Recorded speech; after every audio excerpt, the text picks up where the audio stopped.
Presented by the Making Star Wars Podcasting Network. This is the Cantina Cast, your watering hole for thought-provoking Star Wars discussion, character dissections, quote and scene analysis, honest opinions on the Star Wars news that interests you, and whatever else these guys come up with. Here are your hosts, Mike and Joao.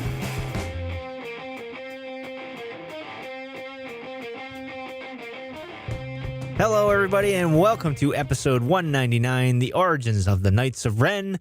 I am your host, Mike, and of course, as always, I am joined by Joao. Joao, say hello to the fine folks. Hello there. All right, Joe, so we got some interesting news today, actually. We're getting ready for the show. We didn't really have too much planned for news, and apparently the news decided to break. So we got some interesting things that are going on. I mean, granted, we got the big news with Colin Trevorrow that we'll get to at the end of the news segment here. But let's first get into something that's been making the rounds in the Discord channel and, of course, on social media and everything, is these Death Stars that keep appearing. You know, there was one on the packaging, I believe in one of those snap type models with the silencer, I think it was. It was on there. There was a picture of a Death Star.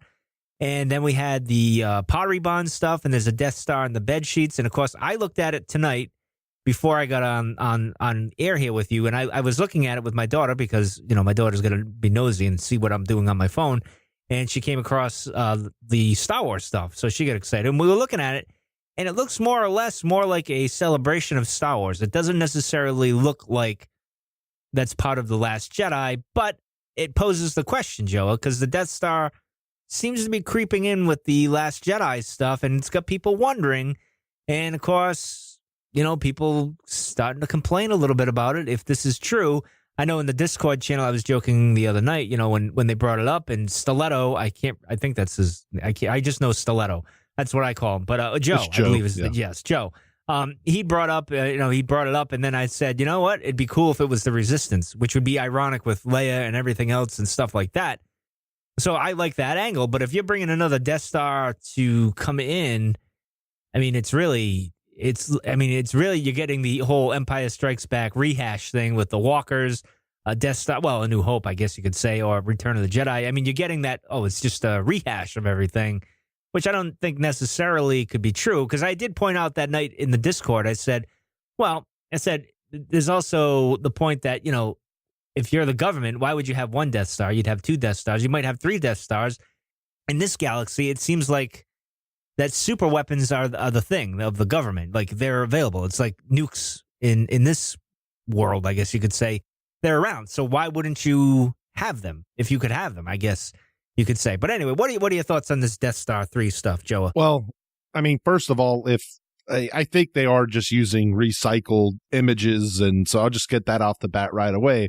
But the more interesting thing would be is if they are doing it, and I totally get it, because, I mean, you remember, people would complain about Return of the Jedi rehashing A New Hope with, oh, they just did the Death Star thing again. And then obviously we just had The Force Awakens and Star Killer. One of the big things is like, Star Killer. It's just a bigger Death Star type of a thing. It's just the same idea, kind of rehashed. So, like, your idea, it would have to be, if there is Death Star 3, and I think Death Star 3 is Luke, actually. That's what I call Death Star 3, just because I think that, he might be able to just blow up a planet with his mind. Excuse me. He could probably blow up somebody's mind too.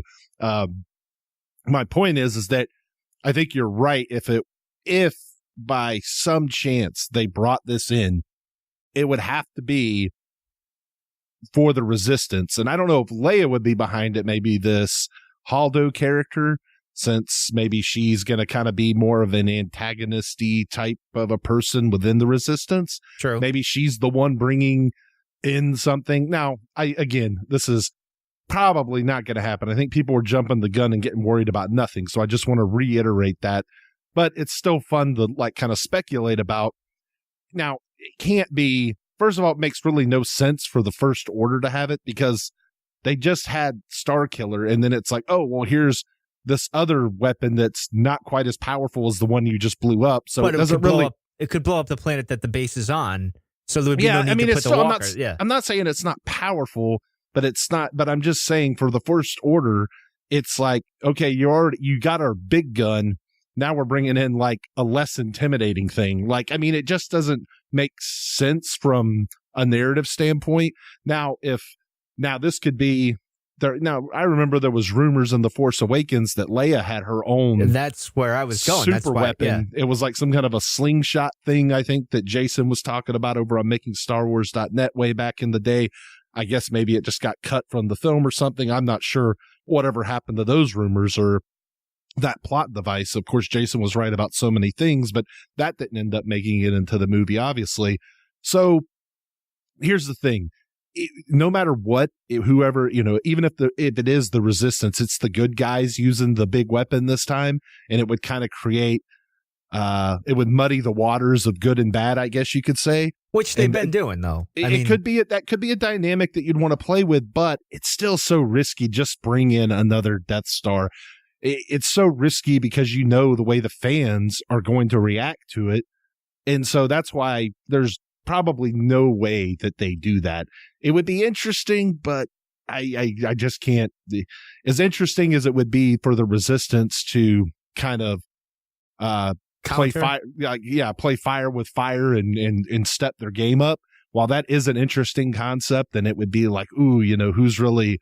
Maybe this is muddying the waters here of who's, murking the light between good and bad, and it's making those lines grayer and everything. Sure, from that angle, it could be interesting. Well, it makes Luke's argument even more poignant, where he's like, "Yeah, see, this is why I can't get involved because you're all bad." From that perspective. But again, I think this is total hogwash. They're just you would think that maybe, they're using this on like the toy packages, with the silencer and the Death Stars in the background. Does this not go through like anybody like who's like, maybe we don't use the Death Star because it really doesn't fit the imagery of this Last Jedi toy that we're trying to sell, because it's in two different eras. Like the Death Star hasn't been around for 30 years, and now this is Kylo Ren's TIE silencer. It doesn't really fit, and we know how our fans are.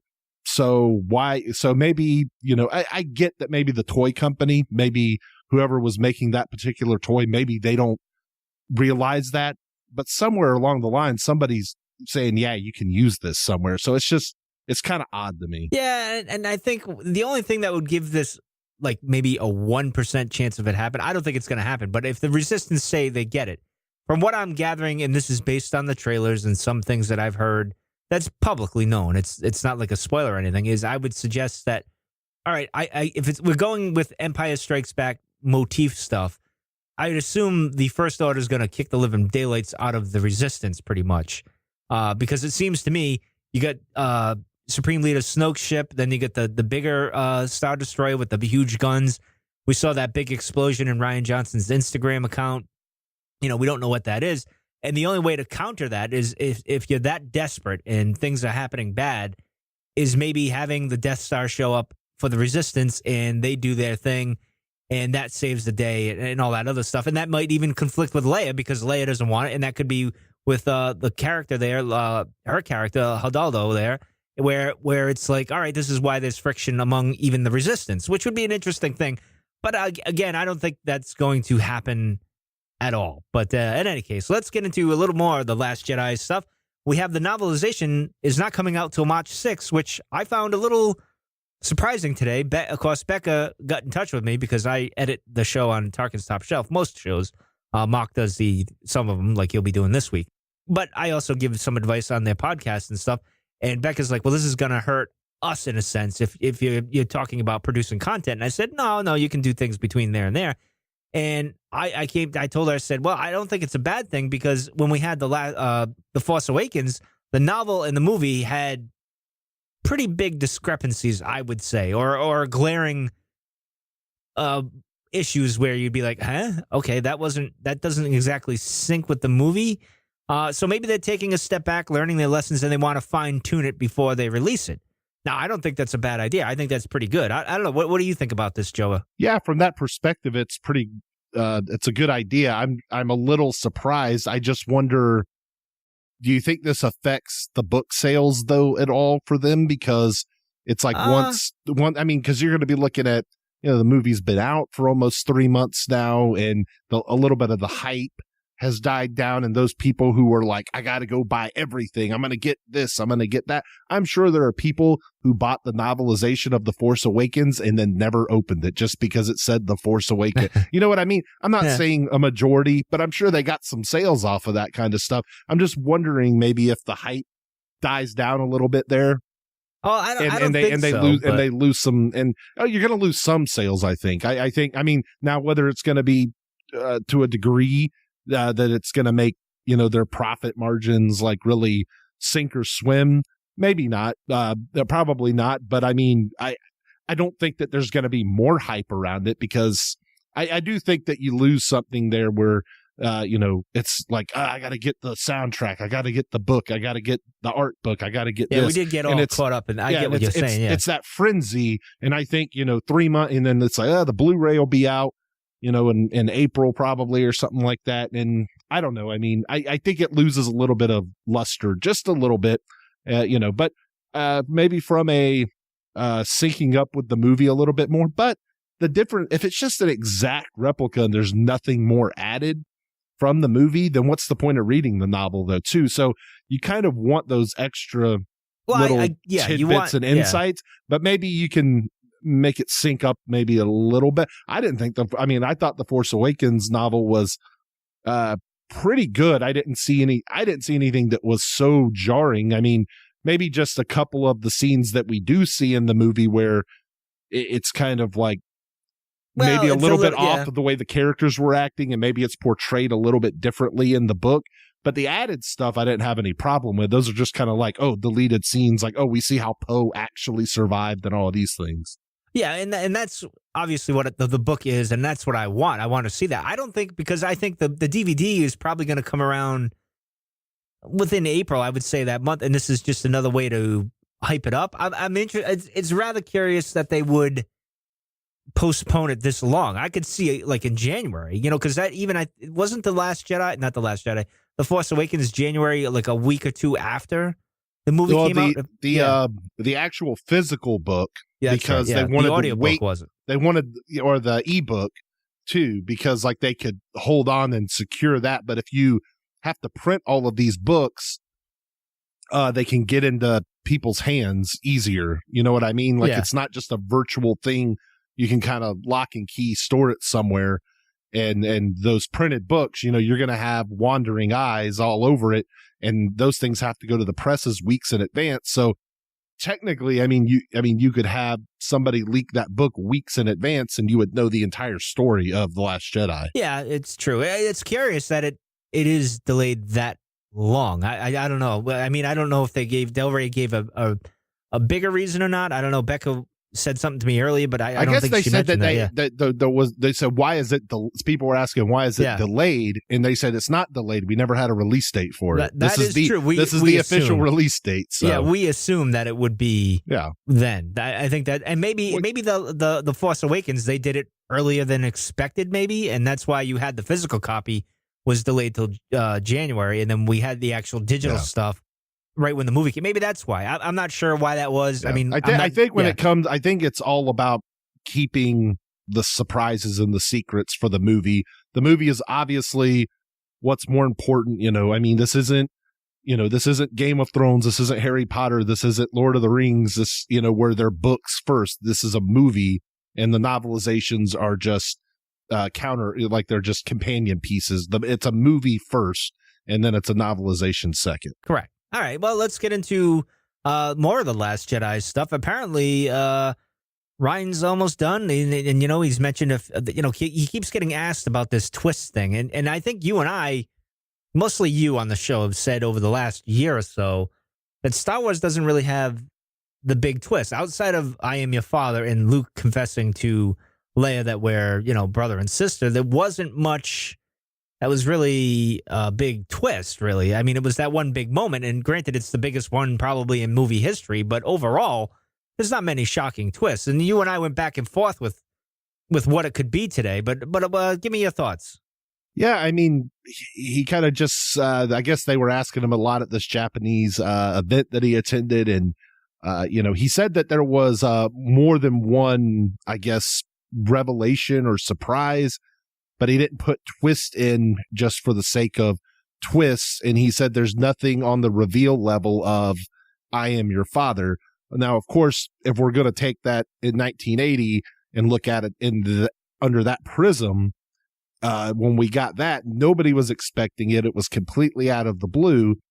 So I think anything, I don't think this necessarily means that all theories that everybody has are dead, because I think that, if we're going with the Rey parentage thing, which obviously, or if it's even a Snoke thing, which I don't think it is, he's pretty much kind of shot down that he's going to explore Snoke's backstory other than what needs to be done for storytelling purposes of this particular movie. But so that only really leaves Rey, and he's already said he's going to they're going to get into it and pretty much reveal the parents and talk about that and for her character. So if that's one of these reveals, surprises, whatever it is, he's saying it's not on the level of I am your father. Well, that's pretty easy to say, I think, because you can't top it. So you can't try to do it. And I think we always go back to this in The Force Awakens when Snoke says your father Han Solo, and they just kind of blurt it out and get it out of the way. Yeah. And I think that's what's going to happen again here. And he's not saying, that it's not going to be not revealed or it's not going to be big deal. It's not surprise. Nothing. Yeah. They say, oh, well, you're a Kenobi, you're a Skywalker, you're the chosen Snoke. One, you're, whatever, you're a Palpatine, whatever they say. It's not going to surprise anyone. It's not, because we've heard all the theories, so nothing is going to be shocking. So if you're looking at it in the prism of 1980, I am your father. No, I mean, there's no way to surprise us on that level. So, I mean, it's kind of common sense in a way. Well, I think the thing we took as like a shocking moment or something, a realization that's coming about, because we don't, she's a nobody, okay, that's fine. If she's a Skywalker, okay, that's fine. I think we're all going to be, as long as they get over with it within 5 minutes and we all move on to the story, because there's so much more we want to tell, I think we're fine with it. And as much as we don't want her to not be a Skywalker, we'll be like, all right, well, where are we going now? Well, let's just move on like we did with Kylo and Ben, and we just went, we're into something else. I think the shocking thing, if she is a Skywalker, I don't want to use the word shocking thing, but as we were going back and forth with our emails today, is why would Luke abandon her? And we've talked about this on the show before, or why Mom would take her and hide her, or what happened overall, who took her to Jakku, and Unkar Pluck, who keeps popping into the conversation, and I really can't stand it because it's Simon Pegg and all that stuff. So that's kind of the bigger mystery that I think, in my mind, Joe, that's evolving over time as we talk in Discord, as we talk on the show, emails, I talk to Becca, I talk to whoever, go back and forth. It's like, okay, this seems to be more of a bigger deal of why she was abandoned, so to speak, with her family, whether it's a Skywalker or not. That seems to be the more intriguing thing, and not so much, oh, she's a nobody, oh, she's a Skywalker type thing, and all those other theories that we get out there. So to me, the family of, why they left her, I guess, is the bigger deal to me. I don't know. Any more thoughts? Yeah, I mean, as far as that goes, yeah, I completely agree. So, I mean, I guess just with the Ryan stuff here, we can finish it up with, he was asked, and this has been, and this will bleed into the next and last news topic of tonight, is would he, asked if he wanted to direct episode 9. He made it sound like he was not being considered for 9 and only focused on 8. He said he was not thinking about 9 yet and looked forward to seeing it in the theater no matter who makes it. So didn't seem like he was outright denying it, but maybe being a team player here regardless. I mean, he can't come out and say no. This brings me back to the whole Nick Saban thing with the Dolphins back in the day when they were asking him and he was denying it. And what do you think he's going to say? Yeah, I've been talking to him. Well, that's the thing. Can't. Well, and Mike, I know you're a Dolphins fan and I'm an Alabama fan, so we are at odds on Nick Saban. Yes. If I had a son, I would name my son after Nick Saban. And you. But here's the thing, though. You have to agree that the whole liar stigma that followed him for 3 or 4 years. It wasn't warranted. I mean, I agree with that. You can hate the guy. Breaking news.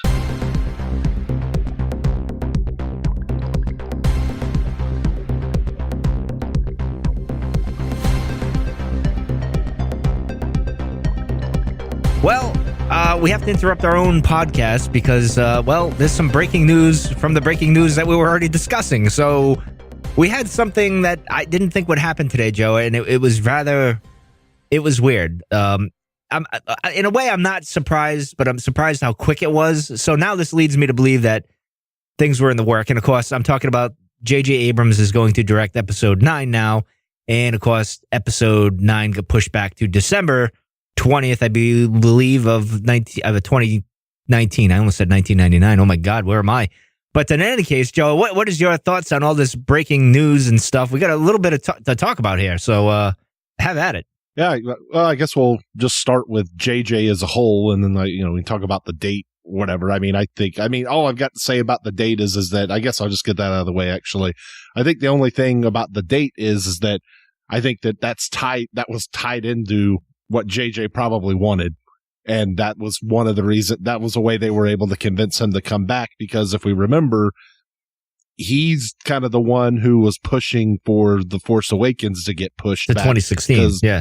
Yeah. Well, yeah. And so they said, well, we promised a movie in 2015. So, okay, we'll just delay it till the end of then, kind of thing. So, but yeah, he wanted as much time as he could to work on the film.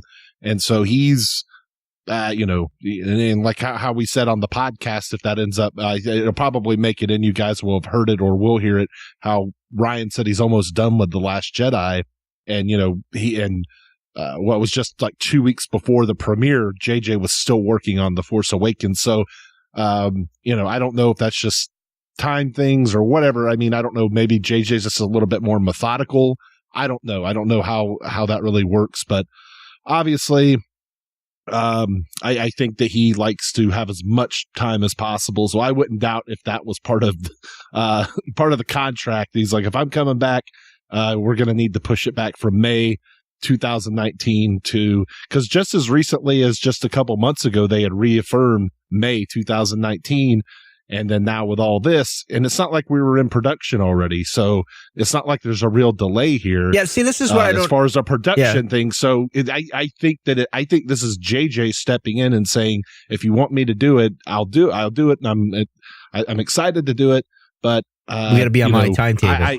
It's got to be on my timetable if I'm going to come back and do this. Yeah, to me, I don't like the changing of the date, honestly. I don't, maybe that's for selfish reasons, and I'd rather have it in May. I thought it would be a better way to go about it. But I guess, at the end of the day, it's several months. It's not like a whole other year. Of course, it's 800 and some odd days as we speak today. So it was a bit of a kick in the shin. Not too bad. And I'm not really surprised, Joe, because, these things happen.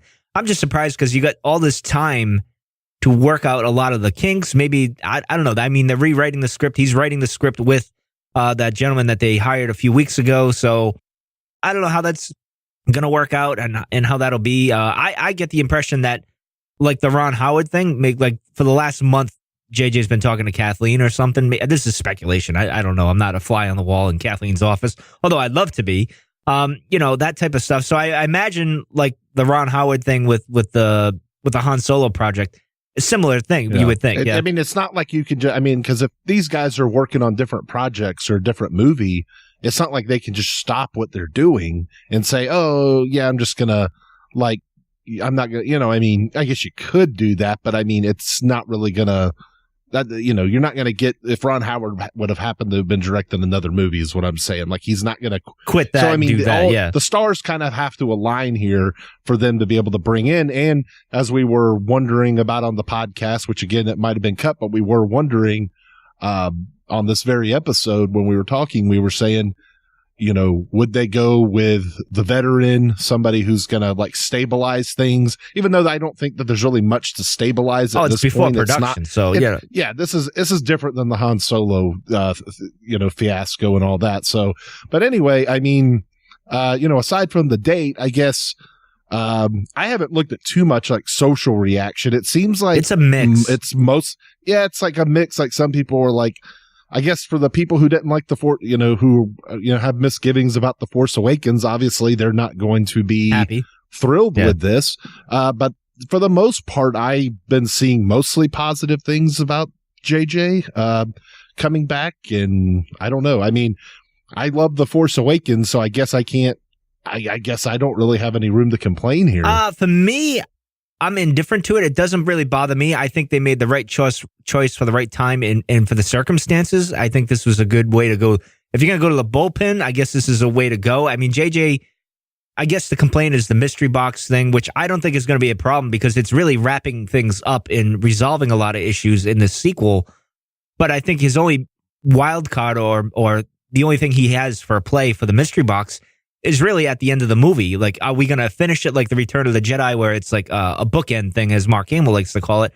Or is it going to be like in The Revenge of the Sith, where there's a continuation and we're going to have to wonder for a couple of years of what they're going to do after that? I mean, that's really his only play at that point, because Episode 8 is going to answer a lot of questions that we have already. At least we hope or think. You know, we're going to find out about Rey. That's the big one, right? So, I other than that, what is the big... Well, I mean, hopefully we get...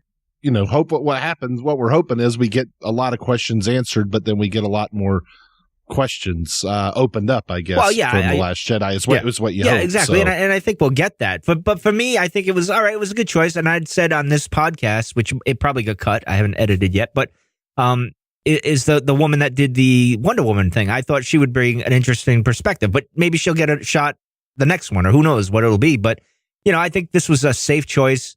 He gets along with Kathleen Kennedy. He's not going to bring any drama, which I think is the key right there. Him and Ron Howard, they're not bringing any drama. And even Ryan, the only thing with Ryan is Ryan just got done basically today or tomorrow. He's going to be done with doing The Last Jedi.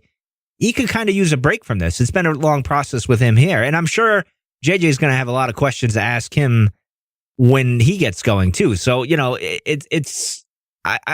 would have been interesting, but I think Ryan, maybe he'll come back at the table again and do one, but I think it's good with JJ. It's a good choice. The only gripe I really have is I was hoping and looking forward to having each movie have a different take in a sense with the director, like the original trilogy had. You had George, and then you had Kurse, and then you had the other guy. You know what I mean? It was a different flavor, but it felt Star Wars. It was Star Wars, but it was a little different in how things were going. I was looking forward to that, but it is what it is. But overall, I assume you're fine with JJ. I mean, the only other knock is everyone is saying, so we'll have a rehash of Return of the Jedi, Return of JJ, lens flare, the same arguments in 2013. And I said this on Discord. Here we go, 2013 again, before we get into the whole thing, or 2014 when they announced it, I think, is when they announced JJ there. So it's like all those same arguments all over again. But I don't know, what else you got to say about this? Yeah, I mean, I guess overall, like, it wasn't like, I was like, oh, okay. I'm like kind of shaking my head. I'm like, okay, this is it's a talking point anyway. And, so we're in the Discord and it kind of all breaks and everybody's like scrambling and talking and saying all these things, so I didn't really, I wasn't like pumping my fist and I wasn't like disappointed. Like, I guess with you, I was sort of indifferent, but I kind of wonder why that is, because I do really enjoy The Force Awakens, and that's why I'm really looking forward to The Last Jedi, because, I'm really liking, I know everybody's complaints, and I don't really care what everybody else's complaints are. In my opinion, in my subjective opinion, I enjoy the movie. So, and it's the same thing, just the same way with the prequels. I love them. I like them, and so, I mean, from my personal opinion, but it kind of makes me wonder why I'm not a little more excited, because I'm like, okay, yeah, we got him back, and I really like The Force Awakens, and I'm happy that he's back because it'll be another good one like The Force Awakens was. But I don't know, like, I don't have that mentality about it. I don't know if they could have announced, I don't know if there's a director that I would have gotten excited over. I guess I don't get excited for the directors, Mike. Like, it's just like, because like we were talking, and again, this might have been cut, but we were talking on the episode and about, how like they've all had bombs. Even the biggest directors out there have had, movies Spielberg, that, weren't up the snuff or whatever. They've had some duds here and there, at least, critically, I mean, there's people out there who will like movies and then not dislike maybe the popular ones. I mean, it's a mixed bag on everything in this world. So, I mean, but I guess my point is that, if a movie looks good or if it's a series that I like, I'm going to be into it. I'm not so much concerned about. I mean, maybe I should be more, but I'm just, I don't get into that facet of it, I guess, Mike. So I'm not getting like overly excited about. Now I'll do my research, like with Ryan. You know, I went back and watched some of his movies with JJ. Back in the day, I was doing the same thing. And even back when the actors, like when they've got, you know, when Adam Driver was being rumored to be in the movie, I went and started watching Girls and trying to check out some of his stuff, and I was able to, and then I was in love with him as an actor before I ever saw The Force Awakens. So I do my research in that way, and sometimes it's like, oh yeah, like I found like this actor I really like, and then other stuff it's like, yeah, I enjoyed that movie if it's a director or whatever. So it's cool on that front, but I guess I just don't be like, yes, it's JJ. Like I wasn't pumping my fist or nothing over it, I guess. Yeah, see, with JJ, I think he's a good director. He's got more talent than me, obviously, and I think he's a pretty decent writer, and he's pretty creative. I don't like his filming style that much, I guess you could say. Maybe that's my one thing with him, but other than that, I mean, I don't have a problem with him. Like The Force Awakens, I liked it. It was enjoyable. It was a good Star Wars film. I don't really rank it right now because, as I said, even back when we saw the film in 2016, I need to see 8 and 9 and so forth and to connect it to everything to really see it. Because I really, truly do look at the movies as one big thing. And that's just me. Maybe I shouldn't look at it that way, but that's just the way I look at it and all that, everything connecting and stuff like that. So that's how I see it. I don't know. I'm like you. I don't think there was a director that, unless it was George, which wasn't going to happen, obviously, but if there was a director that would get me excited, it would be George, but there isn't one out there that would. Maybe Spielberg would get me excited, but you know, he's not going to do it either. He's got his other projects and stuff like that. So I think JJ will do well. I think it's like, again, there's no drama. And they've already had enough headaches over at Lucasfilm and Disney and everything else with the Star Wars films and everything. So I think it's a good choice. And I hate using the term a safe bet or a safe pick, as I use, like, you know, if you're in the draft and you got, you know, a controversial player, and then you got a player that's like a do-gooder, I guess you could say, and you feel like, all right, well, we've had enough drama in our locker room, we're going to go with the safe pick here, and that's kind of what they did, and that's not a bad thing. I mean, that's a good thing. JJ's an accomplished director. I think he'll give us a good story, and I don't think the mystery box thing is going to be as bad as everyone thinks it's going to be. I mean, it will annoy me, the whole mystery box thing. So hopefully we don't get too much of that, and I'm curious where JJ is going to go with the story now. But the bigger thing is, can we get to 8 first and see what Ryan does, and then figure out what JJ is going to do? Because we got to go through 8 before we even get to 9. Everyone's worried about 9 now. And the last couple of weeks, with Colin, they were complaining about Colin as well. We haven't even got to 8 yet. I mean, is it because, like we said, I think even on this episode, you know, Ryan had no real drama, and he just went along, did his thing, did his job. Yeah, and I think Ryan's more of a likable guy. I think it's kind of come out in some reports that Colin's maybe not quite like a likable guy, maybe so much. And Ryan is out there on social media. He's talking to the fans, like he'll answer your questions, or, you know, on Twitter. I mean, I'm not saying he answers everyone's question. He's engaging. He's engaged me a couple of times before. You know, if you ask him the right questions, if you ask him who Rey's parents are, he's not even gonna. He's just gonna move on, and he's not gonna even mess with you. But you know, if you say something about Looper or Brick, or ask a question, you know, and it's something he can answer, I mean, you got a good chance and he'll engage. So I just think he's maybe more of a likable guy. And then, you know, I mean, a lot of people like Looper. It's kind of like a cult hit.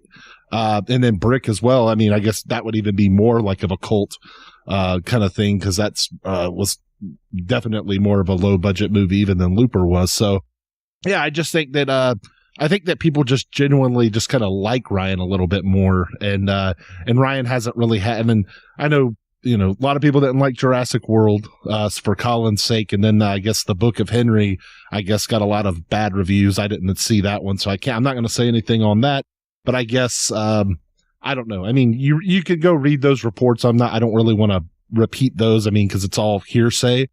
But to me, just from the outside looking in, I think fans are more accepting of Ryan because maybe he seems a little more accepting of all of us. And so it works both ways. Well, even JJ engages with the fans. He did a lot at Celebration. He was very walking the floor, delivered the pizzas or whatever, the donuts to the fans that were waiting out for the trailer and stuff. So he's like that as well. I mean, granted, we didn't get a chance with Colin to get to that point, so it's hard to say, but, it is what it is, and here we are now.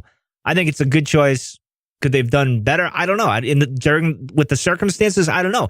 Because the other argument is what we said, I think even last week, Joe, is you've had this turmoil with the directors. You fired two. You fired Trank. If you want to go back that further, you had the two brothers here, and now you got Colin here. Who wants to work with Kathleen now? What young director wants to come in and have this headache or put their career in jeopardy or anything like that? You know what I mean? Like to get that mark against them or have that, oh, you were fired. But I mean, this happens quite a bit in Hollywood, I would imagine. We just don't hear about it, but because it's Star Wars, or if it was a DC movie or a Marvel movie, there's a bit more drama attached to that, so you would hear about it. So I guess that's my bigger thing is maybe this is the only option they had, and this is why JJ might have had some leverage with the date and said, yeah, I'll do it, but we're going to do it on this. This is when it's going to come out, all right? That's cool with you, because I'd like a few more months, which isn't a bad thing when I think about it. Now, I don't want the date to be that, but it is that now, so I got no choice but to accept it. Is JJ, like you said earlier in this breaking news here, is that he's a little more methodical, and maybe he wants to see what the fallout is with Ryan, or what Ryan's doing and how that's going to go about and how he's going to jump off from there. Maybe he wants a little more time to plan it right and do it right, especially because we still have the Carrie issue that we don't know how it gets resolved in 8. We all assume there's a way that they write her out and she dies or whatever, and then you got a 9.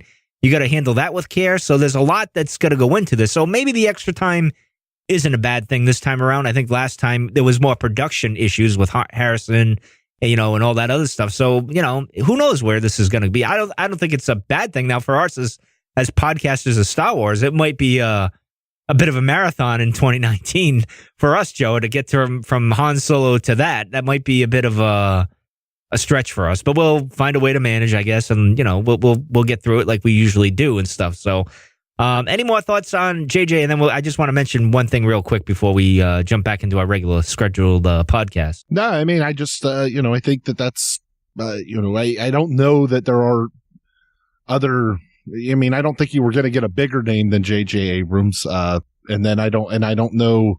I mean, I'm not we're just not in the circle. I don't know who the talented who's going to come in and really be that wild card, and it's going to shake Star Wars. I don't think they want it shaken up. I mean, that's been pointed out pretty obvious. And I think when we sit here and say the safe pick, or that term, the game manager or whatever, when you go to sports analogies, it's just, it's obvious they don't want, they don't want, it's not that they don't want outside the box. I'm not saying that, we can't do something clever with the story, and we hope we're getting that with The Last Jedi, and some nuances, and I really expect The Last Jedi is going to be a much more nuanced movie than The Force Awakens was. I think they're both going to be good, but in totally different ways, and I think that's just going to be because two different people did it. And I think so there might end up being some kind of a circle to this, where JJ starts it, and then he finishes. It gets a different feel in the middle, and then he finishes it off, and it just kind of,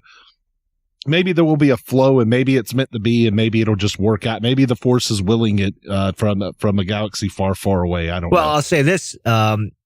Episode 9 will probably move just as quick as the Force Awakens, and things will wrap up real quick because, be like, it's over. Yeah, I know. It'll be, what have we done? I know that 3 movies are already done. What do we do now? That type of thing.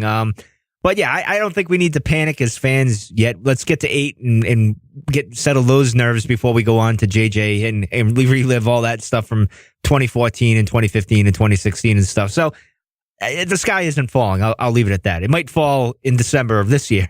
We'll find out soon enough. But the last thing I want to mention is Rebels, Joa, and the weird thing that happened today. I guess this is the weirdest news out of everything, is that they're going to have Rebels is going to premiere on October 16th at 12:30 p.m. in the afternoon. A.M. Yeah. No, it's A.M. Well, it's P.M., isn't it? Or is it going to be the A.M.? No. Is it really in the May? They're showing it they're showing it like midnight, 12:30 a.m. So Sunday night, basically turning into Monday morning, and then it's going to premiere apparently. Then it's going to replay at 3 a.m. and then at 5 p.m. Monday, and then at 9 p.m. Monday. I don't know what they're doing with that. It's just, it's really odd. Why are they premiering Rebels at 12:30 at night? Unless it's dark, but it wouldn't. That wouldn't make. Well, there's no way. Why would you? I mean, that makes more sense than 12:30 p.m. I mean, it doesn't. Neither one of the times makes a whole lot of sense to me. No, why you would premiere a show, but obviously you're not going to premiere the show at 12:30 on a Monday. I mean, new shows don't even. I don't think any channel puts out new programming at 12:30 in the afternoon. It's all reruns. It's reruns on every single channel. I mean, the only thing producing new content is like ESPN or something. You know what I mean? At that time of day, news, sports yeah, channels, and all that maybe, stuff. yeah, all that's and the news. I mean, you're not releasing. You know, I guess maybe soap operas or something, you know, Days of Our Lives. But other than that, I mean, you don't release. Star Wars is turning into all that these days. So if it was Saturday morning, I could get it. If it was like that, I don't understand. Why not do it Saturday morning? The kids are off. There's obviously an audience for it. But I mean, so it's weird either way. But they're not doing it at 12:30 p.m. It's apparently 12:30 a.m. So it's not even going to be. So when they release it, it should be like on your on demand and all that, like all day long. Like, so from that, because I know as soon as something airs, it pretty much goes on my on demand on my cable for me personally. So, I mean, it would be on my on demand all day Monday, like pretty much the whole 24 hours of Monday. You'd be able to go flip to it and catch it at some point, you know, and push play. So, other than that thinking, I don't know what they're doing. If they were, you know, it seems a little bit like a slap in the face, in my opinion, maybe. And if that's the case, unless this report is erroneous or something, and then there's a rumor they might be showing 2 episodes a week or something, and they're just going to rush it and get it over with.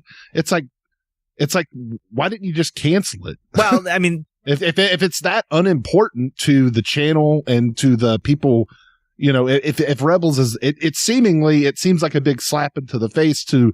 Now, I mean, it's not personally hurting my feelings, but we do have a lot of friends in the community, Mike, that love the show, so I kind of feel bad for them. Well, yeah, I was going to say that. I mean, and I guess in the bright spot of it, at least you're going to get something resolved on like the Clone Wars, so you'll get that. The problem is, it's at an awkward time.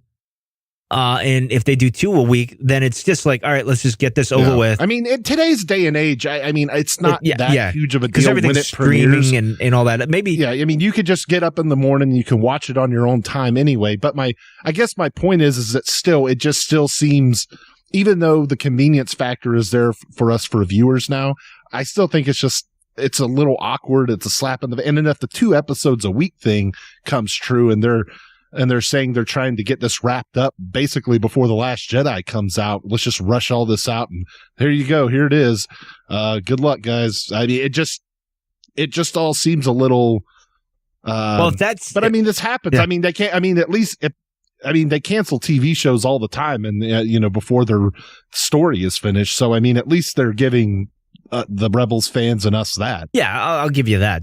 I mean, now this is the interesting thing. So if they do. The speculation part here, if they do 2 a week and they finish it up at the end of November, I'm wondering if after The Last Jedi and in between the Han Solo thing, I wonder if we get the announcement for the next one, like the next animated thing. I wonder if that'll happen. I mean, that'd be interesting if it does. That would be sooner than I expected. I assumed like maybe after The Last Jedi, they would do an animated thing, like not The Last Jedi, but Episode 9, they would do it or something like that. But it might take place in between. Maybe they already got some episodes. You know, Dave's been doing some other animated stuff. He's the head of the animation there. So maybe things are in work. Maybe they already got some episodes down, and who knows? I mean, that'll be interesting if they do that, if they get it over with.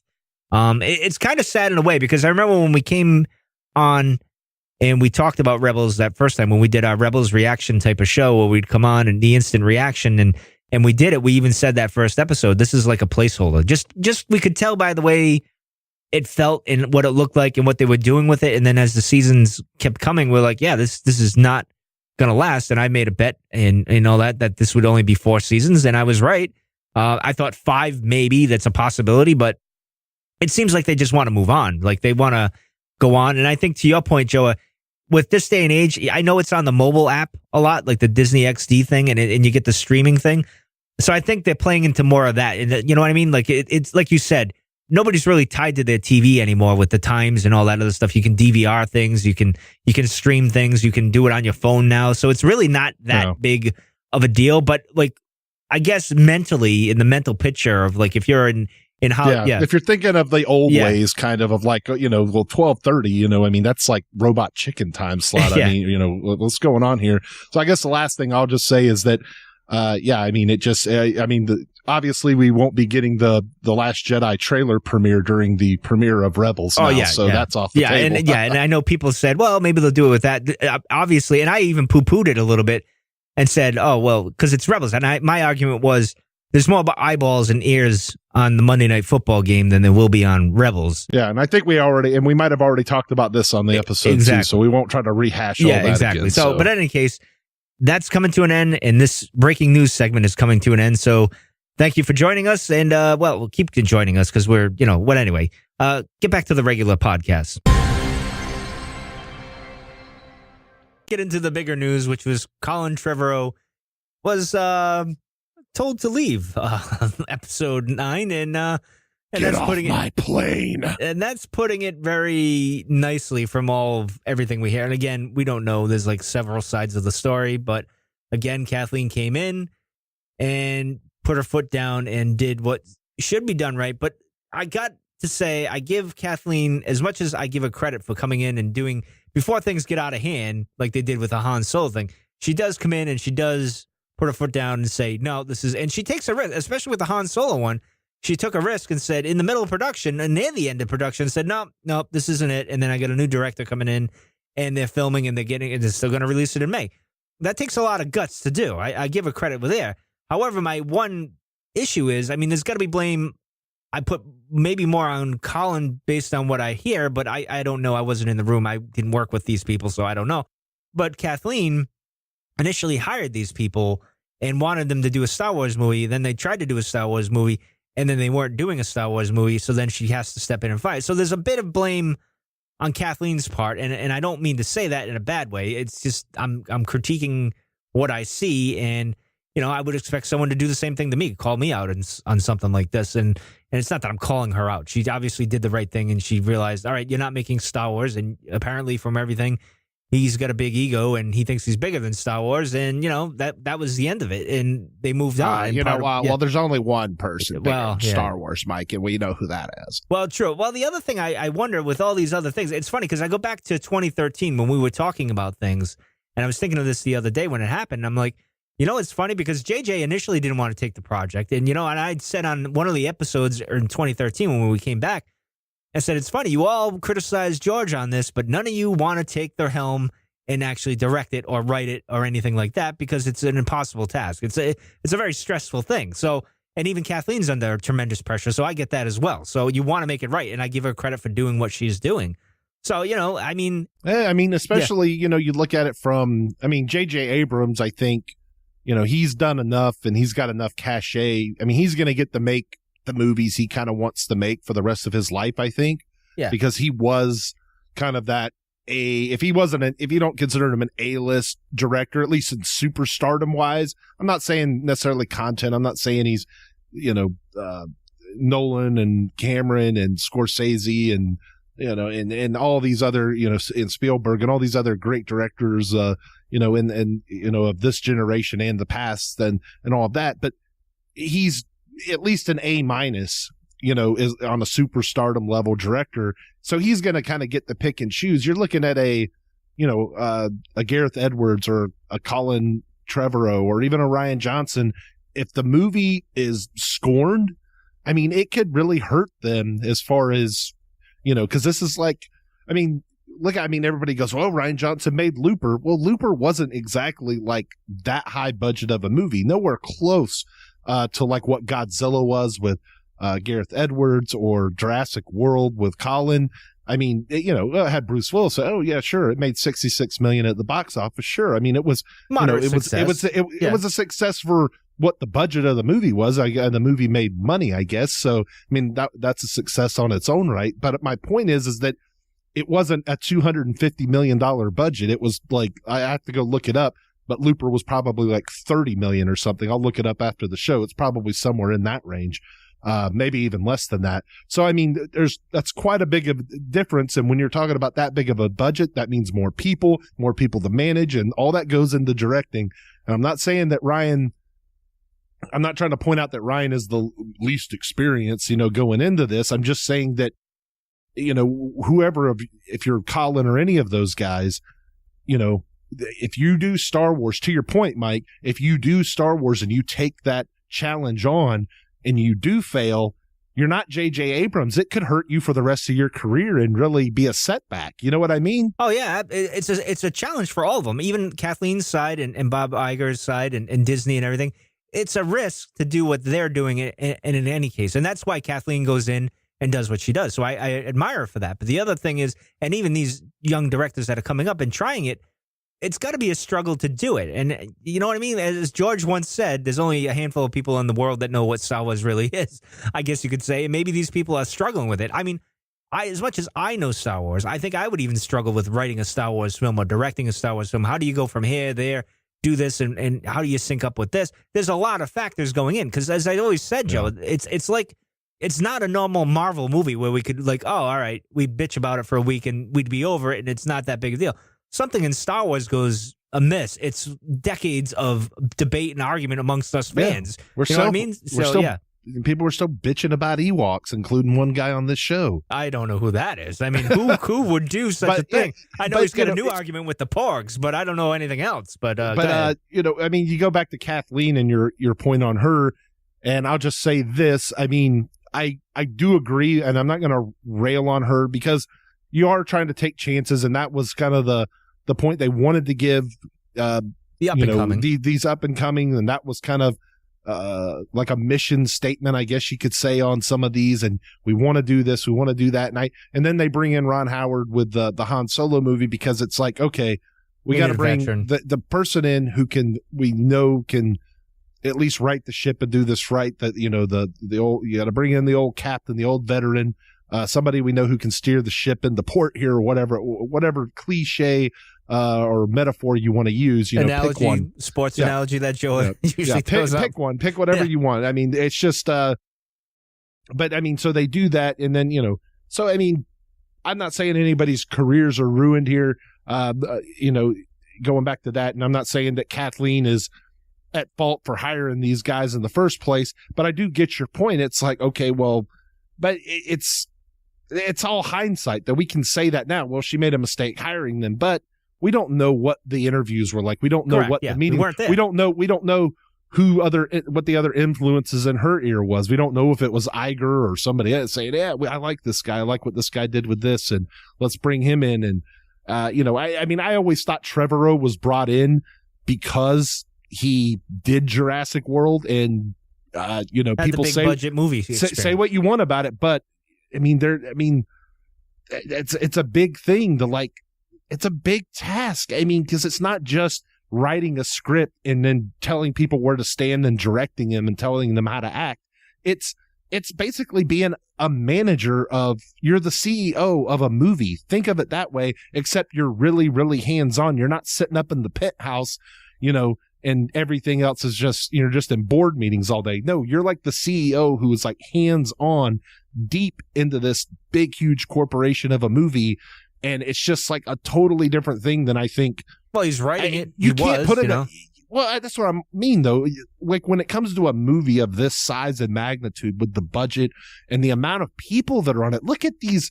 Look at the credits of movies, and there's caterers, there's actors, there's stunt, there's this, that. And I'm not saying he deals with every single one of those people, a director, but on some level, he is the top guy. He is the CEO, and unless something happens and Kathleen has to come in, they're the top person.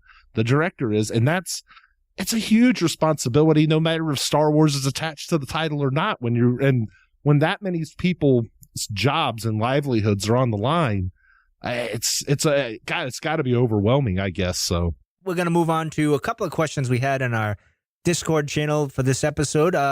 First one's from Cabby512. Should Star Wars story films always be connected to the meta narrative? I love that word, that millennial word, of the Star Wars saga, i.e. Rogue One leading to A New Hope, or should it be allowed to simply just be Star Wars? Now, my theory, and maybe you'll agree with me on this, Joe, is I think a little bit of both. I think if you can do a story that leads into like A New Hope or Return of the Jedi or whatever, even a prequel or whatever, you can kind of do that. I think that's an exciting thing to explore, and that's kind of what those films are. The spinoffs are. Now the danger is when you get close to the canon and the timeline, like Rogue One did, you kind of muddy the waters a little bit when you bring Vader in, and then you go to A New Hope and he's saying something that's kind of not exactly the same as happened in Rogue One, I guess you could say. I don't know, that type of thing. But I think for the most part, try to do it, maybe do it here and there, but for the most part, just let it be a Star Wars fun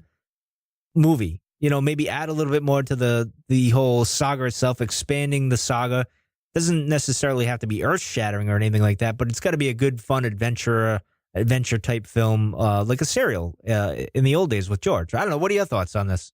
Well, obviously, I don't think that it needs to be tied to it. And I mean, I know that you don't either. And because we've said, hey, let's get out of the era. And I think that the reason why we say that is because it seems like all of these spinoffs and even Rebels, the cartoon and everything else, it's just in this era, and being in that era, it all ties back into what happens in A New Hope. It's all leading to that moment, kind of like in A New Hope. And it's like, okay, let's back. And, I hate to like beat a dead horse here with a walking stick, but I mean, Knights of the Old Republic. I mean, I've been on this bandwagon for 4.5 years on the show or whatever it's been. 4.5 years, I guess, or maybe even a little bit more now. So, yeah, I mean, I absolutely don't think that it needs to be tied into another movie that's already been made. I don't think that and I think that even though Han is going to be in between 3 and 4, we'll see how close it really ties into any other movie. They could maybe stay away from all of that. Now, there will be something, because obviously he'll get the Falcon, or he'll have it at some point in the movie. I don't we don't know how, and Lando, and that ties into Empire, of course, and Chewie will be there because Chewie's in every movie ever except 1 and 2, right? He's not in Rogue. Is he in Rogue One? He's not in Rogue One. No. He might be. Who knows? Well, maybe. You never know. Maybe he's, who knows? Maybe the Millennium Falcon's flying back there somewhere. The Wookiee has no pants. Yes. It's like that's when they drop the car. They're like, oh, the Empire dropped the cargo. No.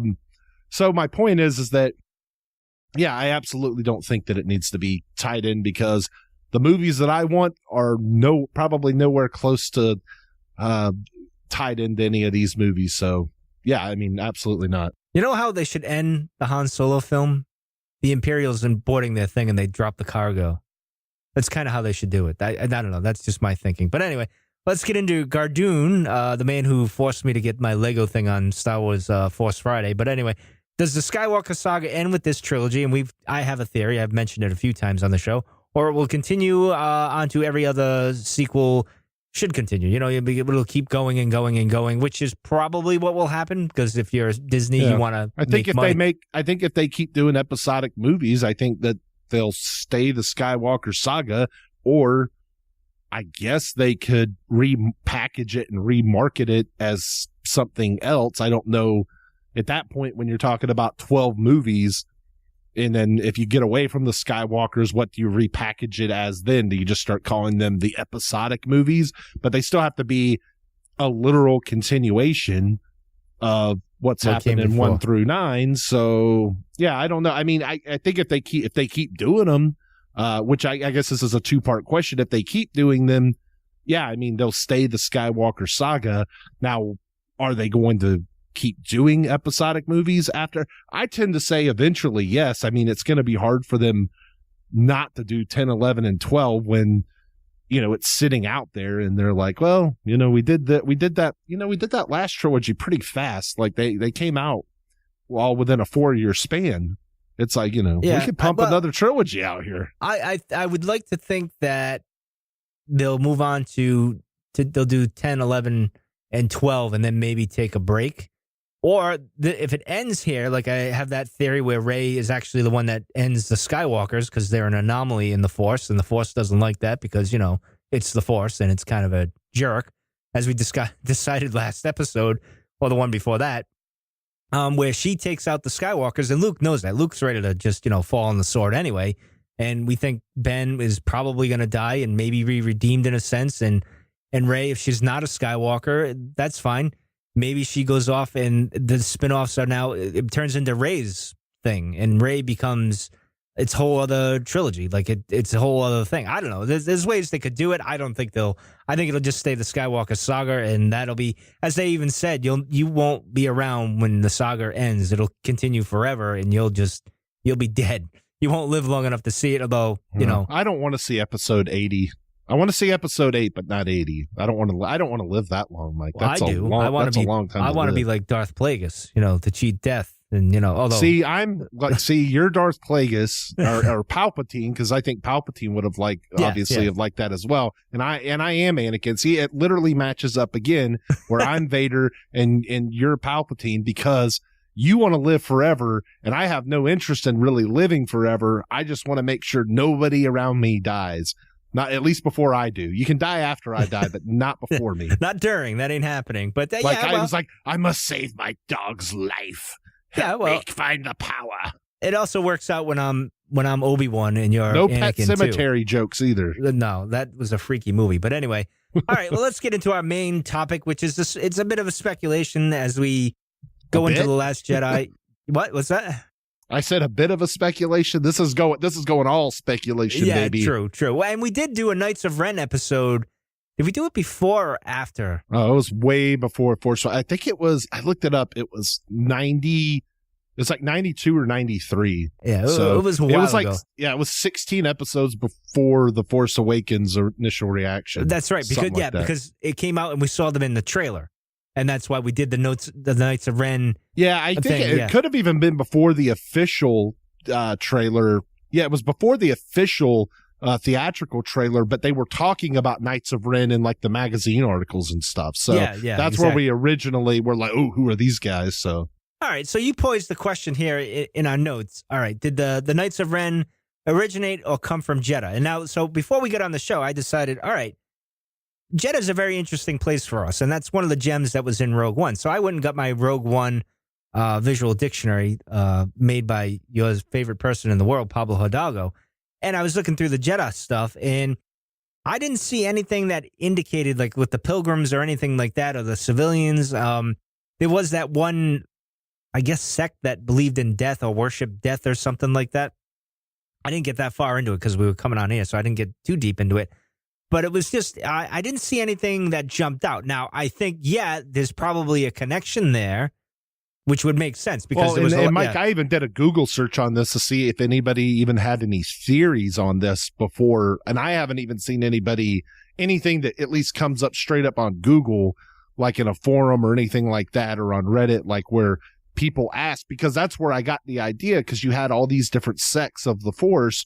And then, the reason why I thought of this too was because it's rumored, theorized, speculated that possibly Luke's Jedi Academy was on Jeddah. So if we take that and say, okay, let's just say that's true for a second, wouldn't it have been easy for Ben to kind of meet these people and maybe say, hey, come over here and help me a little bit? Now I have another theory on maybe how he recruited some people, but this is just one of them. So yeah, and the other thing I would say is there's that, again, it goes to that vision, and I know I hate talking about the clan leader, that whole thing, but it looks like his type of group of people is in the on Rogue One. There's that, I forget, I just had it off the top of my head. I forget the clan leader's name, but he's one of the civilians or whatever. He's got that rounded shaped helmet. They're from Jeddah and whatever.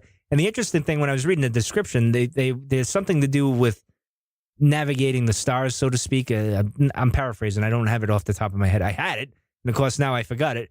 But that might tie into Luke with that compass thing that's going around, So I'm just throwing that out there. But again, we see Kylo obviously killing this said clan leader, and that leads you to believe, all right, this is on Jeddah. So maybe there is that connection there, at least with Kylo. I don't know if the Knights of Ren are from that, because I think this is more of a Snoke thing out in the unknown regions and stuff like that, and they don't know. They're mysterious, and they come from somewhere else. Maybe, but but Snoke's got his Praetorian guards, so... Well, did they evolve to that? That's the other question, you know what I mean? We talked about that before, but I'm just wondering if... did Kylo, because my theory is with this kind of is that either Kylo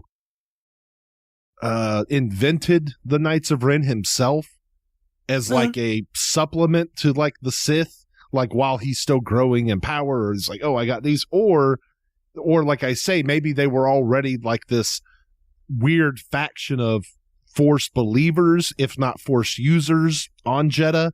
And if the Jedi Temple was on Jeddah, that means Ben would have been on Jeddah at some for at least periods of time, right? So that's where I'm kind of making that connection and kind of theorizing, like he could have met these people. He could have been going around, maybe acting, doing like Anakin, getting in the mischief or something, and getting into stuff he shouldn't be getting into as a younger guy or something. And he runs into these people, and they're like, kind of like think a little bit maybe the way he thinks more than maybe say the Jedi way or whatever. So I don't know. It's just like the two theories I had. And the other way I think that he could have made the Knights of Ren is if, and obviously we know, so he destroys the Jedi and helps destroy them. And we assume maybe the Knights of Ren were in on that with him. So could the Knights of Ren, and I think AK from our Discord, he brought this up to me. I said, yeah, let's throw this in here too for the topic and speculate on it. If Kylo made the Knights of Ren, they weren't already this functioning kind of little group, and he just like kind of took over as their leader. If he made them, were they originally other students of Luke's, and then he kind of made his own little group, and then they're the ones who did the mutiny on the Jedi? There's a good chance of that. I mean, the other thing is that it could possibly be Snoke created the Knights of Ren, and that kind of is sort of implied when he talks to Kylo in the movie, the Force Awakens. Even you, the master of the Knights of Ren, like he gave that title to Kylo. Like Kylo kind of earned it, and maybe the others are his minions, and maybe they were, or maybe Kylo took it. Yeah. I don't know I don't know if I read necessarily either way in the Snoke's line there, just personally. No, I can see your point there too. I mean, it's just how I picked up on it. I mean, he is the master of the Knights of Ren, so I'm assuming Kylo. Yeah, I mean, I think at first when we first started thinking about the Knights of Ren, we were like, "Oh, this is the new Sith. This is the new organization," and Snoke's like kind of the leader. But if Kylo's the master of the Knights of Ren, then Snoke can't be a member of the Knights of Ren. Correct. Because Snoke outranks Kylo. But did he create it just to make these people feel good about themselves? Or did he create it? Yeah. He could have created to make Kylo feel good, or Kylo could have created it for himself to feel like. And then Snoke kind of said, "Yeah, okay, I see what you did here. You got these other guys on board." And then maybe if they, I don't know. I mean, let's say they are Jedi students and they do end up showing up somewhere in these movies. That would kind of give. They would still probably be faceless, and we'd never really know who they were. Maybe somewhere in a novel or a visual dictionary where we find out that they were this Jedi student and Luke knew them. But it would at least give some kind of other like credence or something to Luke, where he's like, it's not only Ben but these other students that were under him betrayed him too, and it was like this mutiny kind of a thing. And it's like because. And that's the other thing is my only argument was with that in the Discord. I said, well, if they were if they were Jedi, then they could use the Force. They weren't just believers in the Force. They could use the Force because they were Jedi. Why weren't they using lightsabers like Kylo was? And then I think Joe and a bunch of other people, we all started talking about what if there are no lightsabers anymore because the kyber crystals are all used up, and basically Kylo's got his wonky lightsaber and Rey's got hers, and maybe Luke's got one hidden up his sleeve somewhere, and basically maybe there's only 3 lightsabers left in the galaxy. And so when Kylo goes in there with the Skywalker blood into the Jedi Temple and he's got the only lightsaber in the building, he's going to massacre that place pretty easily, actually. Well, I took that as there's a possibility, as before we came on air, you said, well, maybe Luke decided lightsabers are out of the question, and it's more of a meditative thing. We're not warrior monks. That's one theory. Yeah, keep going. So that's a possibility, and that's why even Kylo doesn't know how to build a lightsaber, You know what I mean? Because you would think he would, if he went to Uncle Luke, I mean, granted, depends when he went to Uncle Luke, but say he went to Uncle Luke. Maybe he built this lightsaber in secret as he's forming this mutiny with these other people, but he didn't really know how to build it, and he just found this broken crystal somewhere, because if they are on Jeddah, there could still be a crystal laying around somewhere that's either broke or he broke it trying to bleed it to his will or whatnot. Correct. So, I mean, there are avenues where that would make sense. I don't think that's where they'll go, but I mean, it could be that could be the point there. And Luke was, Luke had the last lightsaber really, and maybe he doesn't, because from what we know, he doesn't have one. So maybe he forget, because he's so one in the Force. Like that seems to be the bigger deal. Like it's not using the lightsaber. Yeah, that's cool. If they're going to be like true monks, or whatnot, and they're not really defenders of the Republic anymore, or again, this is all speculation. We don't know this to be true, like a true monk would. Yeah, like why would he wouldn't, if he didn't carry? He's like, we don't need weapons. Like, why do we need weapons? We're not here to fight people. This is. I'm bringing the Jedi back to what they originally were, not what we saw in the prequels. Maybe the heyday of the Jedi's power, but maybe not the heyday of what the Jedi should have been, if you get my point. Yeah, and then there's the point, like I'd mentioned a few times. I think recently I mentioned, all right, well, the Knights of Ren, all behind him, I said, Kylo's the only one with a lightsaber. The rest have, like, meat cleavers and melee weapons. They don't have an actual lightsaber. Kylo's the only one. And now, the theory that I was going with, Joe, is, all right, Luke says no lightsabers, and they're rare anyways. To build one is hard. But let's say they do the lightsabers, and you have to wonder, well, why didn't Kylo, if you become a Jedi, you kind of learn how to build a lightsaber at a fairly young age. At some point, you learn to construct your own lightsaber. Granted, things are different. They're not what the temple was back in the day and all that other stuff. So it's almost like, build it as you go, I guess you could say.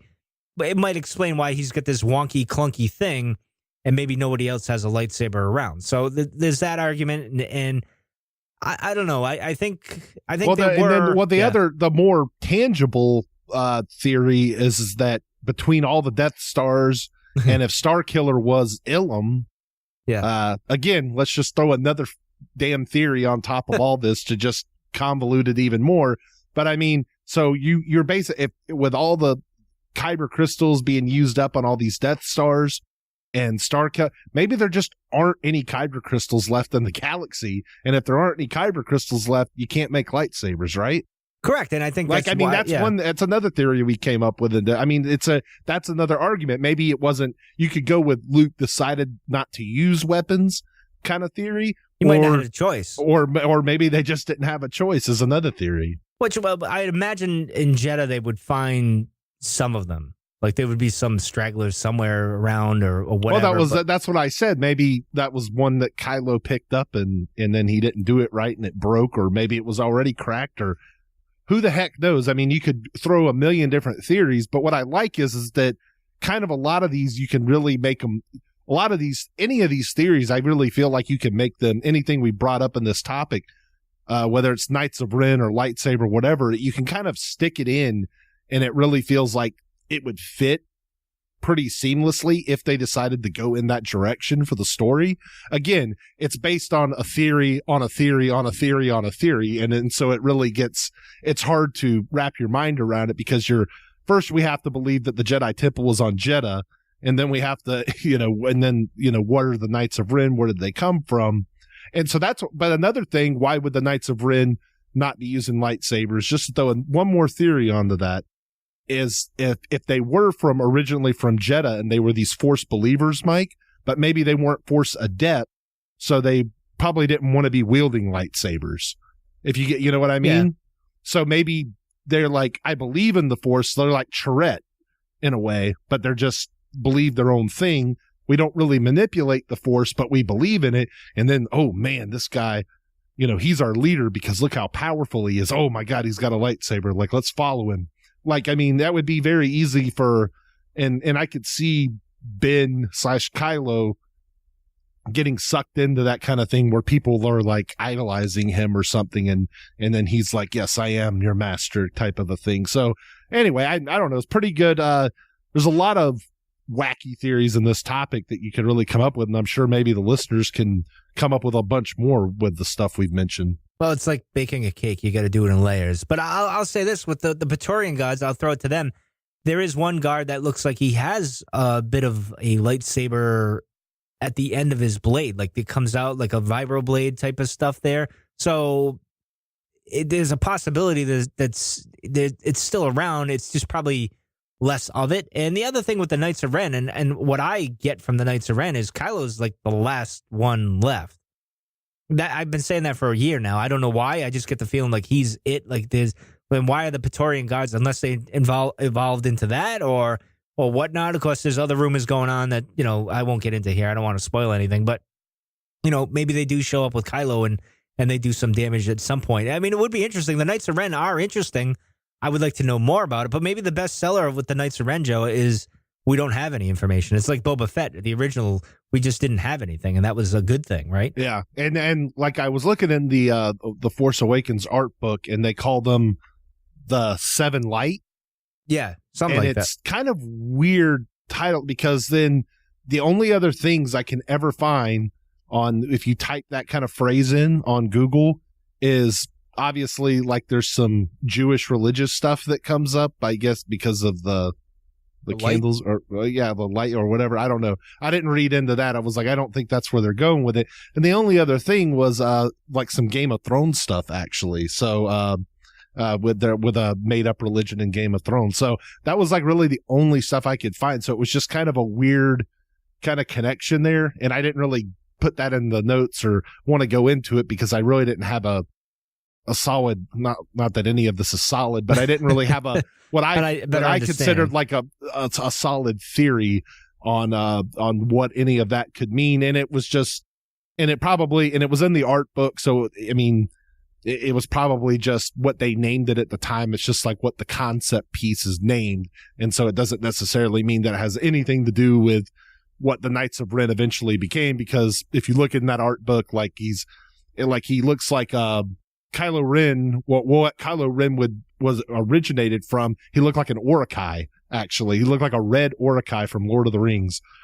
He had like long hair. He looked exactly like him, except he was just red. It was really weird. And then it was Jedi Killer, and then he kind of looked like Darth Vader, and then it was Captain Phasma for a second, right? And then eventually became Kylo Ren and what we know of it now. So just interesting to look through that art book and just wondering could they pull any of those concepts back in. And I've got an idea for one, and so maybe we'll discuss that in the next episode or two. But I'll save that for next time. But I do have an idea, and it revolves around Luke and Anakin. Well, I'm very curious with the Knights of Ren. I don't think we're going to even get anything too much because I haven't even heard anything of what they could be or what they were. Or the interesting thing, I'll say this, and I'll finish up here. Yeah, because it kind of stinks, Mike. Like if we don't get it in the movie, because it felt like it was maybe going to get built up to go somewhere, and then maybe.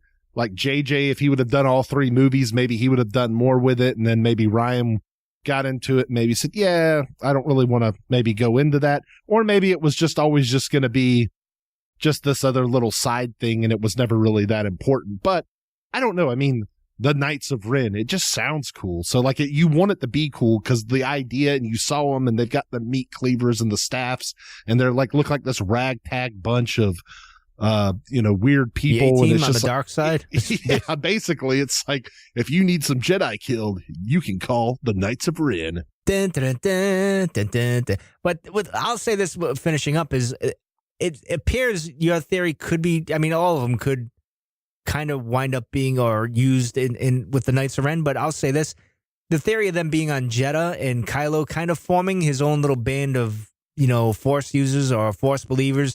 Maybe they were like old Journal of the Wills type of people that are still on Jeddah, but they don't have much of a religion anymore.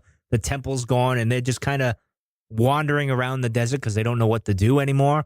And maybe they latch on to Kylo because they believe, oh, well, Luke thinks he's the chosen one. Maybe this is where we got to go. Yeah. And they fall into that spell. Well, I guess we would be remiss not to mention the acolytes from the Beyond, though, at all. Like, I mean, we should at least touch on that because people will kill us if we don't, I guess. That's true. I mean, that's the thing with these novels, like with the Aftermath, and this is what I had a problem with. they have these interludes and they bring up the acolytes, and we kind of get things that are implied, like the lightsaber was Vader's and they got it, and somehow we think in our mind, oh, it went to Kylo at some point or whatever it is, or however that is, but then we get nothing else after that. It's like, all right, we give you this little tidbit, and now when's the payoff? 10, 15 years from now? I mean, come on, give us something. So now. I guess my point is that could, like, a lot of people think, well, could those acolytes of the beyond, they became what is now known as the Knights of Ren, which I guess is entirely possible. But again, where did they, if that's true, where did they originate from? Which I guess we'd be getting a completely different theory, but correct. And that'll be for another show, I guess you could say. But anyway, I guess we should wrap this up, Joa. Tell them where to like us, find us, and all that good stuff. Unless you got something else to say to wrap it up real quick. No, I'm good. You can find our Discord. Come check us out and chat with us. You can find that in the show notes. The Patreon.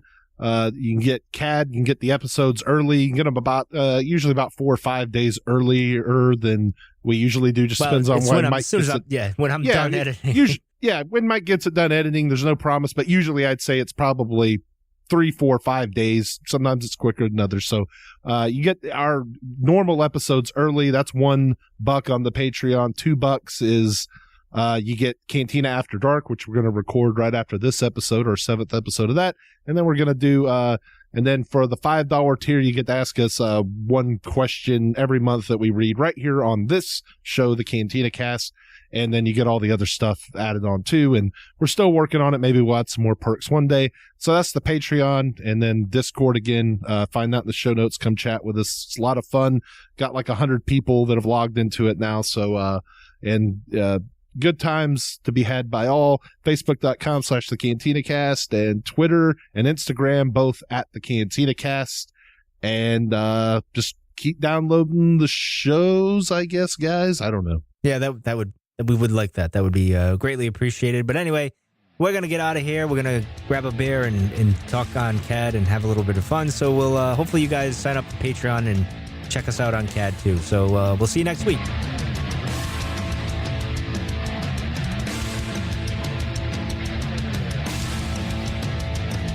You're still listening? Wow. That's amazing. Well, I'm here to give you the disclaimer. Normally we do a big, long, drawn-out disclaimer thing saying what's what and who's what and all that other stuff, but I think you guys kind of know that Lucasfilm and Disney have no affiliation with us at all, and we have none with them. We talk about Star Wars, which is their property, and all that other good, fun stuff, but I think you can tell which is our stuff and which is their stuff. If you can't, well, then send a lawyer to send an email to me, and I'll be glad to chat with them. Other than that, you know what's what, so that's your disclaimer.